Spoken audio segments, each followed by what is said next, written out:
আমাদের মহান মুক্তিযুদ্ধের বিনিময়ে এক সাগর রক্তের বিনিময়ে যে স্বাধীনতাটি পেয়েছি, সেই স্বাধীনতার সার্বভৌমত্ব রক্ষার জন্য আমরা সদাই সর্বপ্রস্তুত এবং স্বাধীনতার রক্ষার্থে আমরা সবসময় ঐক্যবদ্ধ। আজকের অনুভূতি অসাধারণ। আমরা ৭১ দেখিনি, আমরা ৯০ দেখতে পেরেছি সেই গণঅভ্যুত্থান, এবং সর্বশেষ আমরা ৫ই আগস্ট যে স্বাধীনতার যে সংগ্রাম জুলাই থেকে শুরু হয়েছিল, আমরা ৫ই আগস্টের মধ্য দিয়ে যে বিজয় লাভ করেছি।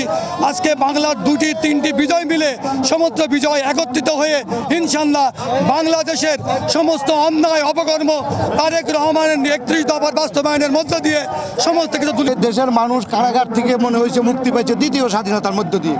তাই আমরা মনে করি এদেশের মানুষ মুক্ত বাতাসে নিঃশ্বাস নিতে পারছে। এতদিন তাদের নিঃশ্বাসটা বন্ধ ছিল। নিজেকে অত্যন্ত আনন্দ লাগছে, আজকে আমরা মুক্ত বাতাসে কথা বলতে পারছি। দেশ আজকে স্বৈরাচার মুক্ত।